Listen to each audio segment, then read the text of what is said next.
Hello everyone and welcome back to my channel. So as you guys know कि रक्षाबंधन आने वाला है, तो मैंने सोचा क्यों ना आप लोगों के साथ कुछ हैंडमेड राखी के आइडियाज शेयर करूं। सो आज की वीडियो में मैं आप लोगों के साथ 3 डिफरेंट डिजाइन शेयर करूंगी, वो भी हैंडमेड राखी के, जो आप इस रक्षाबंधन पे डेफिनेटली ट्राई कर सकते हैं। ये डिजाइन इतने ज्यादा इजी हैं कि आपको इनके लिए कुछ एक्स्ट्रा मटेरियल खरीदने की जरूरत भी नहीं पड़ेगी और आपकी बहुत ही ब्यूटीफुल सी राखी घर में बनके रेडी हो जाएंगी। तो चलो बिना देर किए जल्दी से वीडियो को शुरू करते हैं। फर्स्ट राखी बनाने के लिए मैं यूज़ कर रही हूँ फेल्ट शीट। फेल्ट शीट में से मैंने 2 सर्कल्स इक्वल साइज के कट कर लिए हैं। अब मैंने लिया है half cut Beed. In half cut beads को मैं एक सर्कल के बीच में स्टिक कर रही हूँ। अब मैंने लिए हैं कुछ सर्कल शेप के कुंदन स्टोन्स और इन कुंदन स्टोन्स को मैं इस हाफ कट बीड के साइड पे स्टिक कर रही हूँ। आप राखी बनाने के लिए कोई भी डेकोरेटिव मटेरियल यूज कर सकते हो, जैसे सीक्वेंसेस, मिरर्स या फिर जो स्टोन स्टिकर्स होते हैं वो भी यूज कर सकते हो। अब मैं यूज कर रही हूँ कुछ बहुत ही स्मॉल साइज के हाफ कट बीड्स और उनको मैं कुंदन के साइड पे पेस्ट कर रही हूँ। राखी बनाने के लिए याद रहे कि आप सिर्फ स्ट्रॉन्ग ग्लू ही यूज करो। यहाँ पे मैंने डिजाइन कंप्लीट कर लिया है, क्योंकि लाइट चली गई थी तो मुझे ये design of camera he complete करना पड़ा। And this is the final look of my rakhi design. इसको मैंने कुंदन स्टोन्स और हाफ कट बीड से ही कंप्लीट किया है। और अब मैं यूज कर रही हूँ यहाँ पे ये गोल्डन कलर की थिन थ्रेड। जो हमने दूसरा सर्कल कट किया था उस पे काफी अच्छे से स्ट्रॉन्ग ग्लू को लगा देना है और उसके बाद इन दोनों थ्रेड्स को इस पे अच्छे से पेस्ट कर देना है। अगर आपके पास थिन थ्रेड्स नहीं है तो आप रिबन भी यूज कर सकते हैं। अब जो मैंने राखी का डिजाइन बनाया है उस पे भी मैं अच्छे से ग्लू लगा के उसको इस फेल्ट शीट पे अच्छे से पेस्ट कर दूंगी और हमारी बहुत ही प्यारी सी राखी बनके रेडी है। तो लग रही है ना ये बिल्कुल मार्केट जैसी राखी, लेकिन इसको काफी सस्ते में बना लिया है मैंने। और ये दिखने में जितनी प्यारी लग रही है उतनी ही प्यारी ये आपके भाई को भी लगेगी, क्योंकि एक तो ये हैंडमेड है और दूसरा इसका बिल्कुल मार्केट जैसा डिजाइन है और कोई कह भी नहीं सकता कि ये हैंडमेड राखी है। तो आपको इसका डिजाइन कैसा लगा जल्दी से कमेंट कर दो। और चलो अब बनाते हैं आज की सेकेंड राखी। तो सेकेंड राखी बनाने के लिए मैं यूज कर रही हूँ मोल्डेड क्ले। तो मोल्डेड क्ले में जैसे आपको पता ही है कि 2 पार्ट्स होते हैं और उनको अच्छे से मिक्स करना होता है। तो क्ले को अच्छे से मिक्स कर लेने के बाद अब मैं बना रही हूँ उस पे डिजाइन। तो मैं यहाँ पे क्ले से बना रही हूँ एक लीफ की शेप। अगर आप इस क्ले राखी को ट्राई करते हो तो आप अपना भी कोई भी डिजाइन बना सकते हो। मेरे दिमाग में तो जो भी रैंडम डिजाइन आया मैंने वही इस क्ले से बना रही हूँ। जब तक क्ले ड्राई नहीं होती है आप उस पे अच्छे से कोई भी डिजाइन बना सकते हो।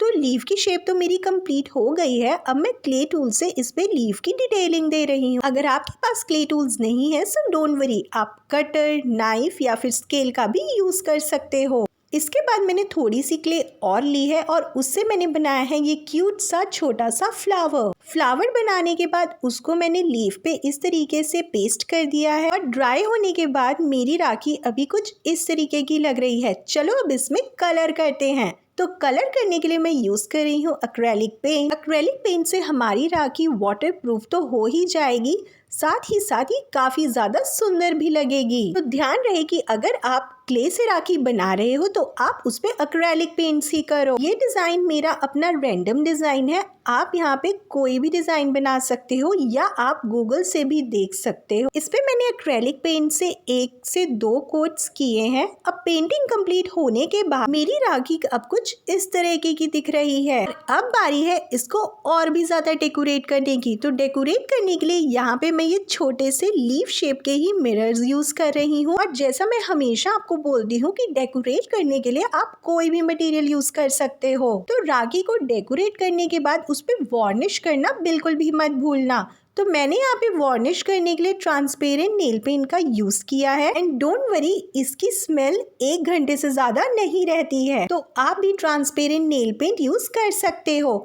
अब बारी आती है इसमें थ्रेड्स को ऐड करने की। तो मैंने यहाँ पे तीनों कलर्स के थ्रेड को यूज किया है। मैंने लीफ में जो होल्स बनाए हैं मैंने उसमें से ही तीनों कलर के थ्रेड्स को निकाला है और उसमें एक बड़ा बीड भी अटैच किया है। बीड अटैच करने के बाद उसको मैंने टाई कर दिया है ताकि वो बाहर ना निकले और हमारी बहुत ही प्यारी लीफ राखी भी बनके रेडी है। तो लग रही है ना ये बहुत ही ज्यादा प्यारी सी राखी और ये बिल्कुल हैंडमेड लुक दे रही है। दिखने में सिंपल है और इसका वेट भी ज्यादा नहीं है। ऐसी राखी आपके भाई को तो डेफिनेटली पसंद आएगी। आप इसको चाहे तो एज अ ब्रेसलेट राखी भी बना सकते हो, वो आप पे डिपेंड करता है कि आपके पास क्या मटेरियल है क्या नहीं है। तो इस राखी के बारे में आपका क्या ख्याल है, जल्दी से कमेंट कर दो। और अगर आपको ये राखी पसंद आई है तो एक प्यारा सा लाइक भी कर दो। और आज की हमारी लास्ट राखी के लिए मैं फिर से यूज कर रही हूँ पिंक कलर की फेल्ट शीट। और इस पे मैंने कट किया है एक छोटा सा रेक्टेंगल और मैं यूज कर रही हूँ साथ ही एक स्टोन चेन। तो इस राखी को मैं पूरा ही स्टोन चेन से बना रही हूँ। पहले मैंने साइड पे इससे डिजाइन बनाया है और अब मैं इस पे अल्फाबेट्स लिख रही हूँ। तो अल्फाबेट से तो आप समझ ही गए होंगे कि इस पे मैं लिख रही हूँ ब्रो। ऐसी राखी पे आप ब्रो, भाई या अपने भाई का नाम भी लिख सकते हो। और ब्रो लिखने के बाद अब मैं यूज कर रही हूँ कावरी शेल। तो मैंने जंप रिंग की मदद से साइड पे कावरी शेल को अटैच कर दिया है और यही सेम प्रोसेस मैं इस राखी की बाकी 3 साइड्स पे भी कर रही हूँ। अगर आपके पास कावरी शेल्स नहीं है तो आप बीड्स भी यूज कर सकते हो, और अगर आपके पास जंप रिंग्स नहीं है तो आप इसको सिल भी सकते हो। अब मैं यूज कर रही हूँ पिंक कलर की थ्रेड, और थ्रेड को मैंने इस कावरी शेल के बीच में से निकाल के टाई कर दिया है। तो मैं आपको बता दूं कि थ्रेड को मैंने डबल करके यूज किया है ताकि वो थोड़ी सी स्ट्रॉन्ग रहे। और यही सेम प्रोसेस मैंने बाकी 3 कावरी शेल्स में भी यूज किया है। चारों कावरी शेल्स में थ्रेड डालने के बाद अभी ये कुछ इस तरीके का दिख रहा है। अब मैं इन थ्रेड में गोल्डन बीड्स अटैच कर रही हूँ ताकि ये दोनों साइड से एक एक थ्रेड बन जाए। मतलब कि 2 कावरी शेल्स में एक गोल्डन बीड डाल रही हूँ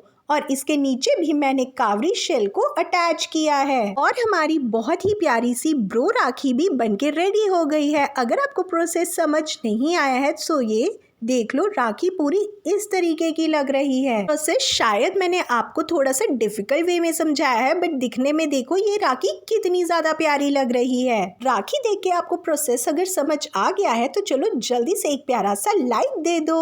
आपको इन तीनों राखियों में से सबसे अच्छी राखी कौन सी लगी जल्दी से बता दो, and don't forget to subscribe.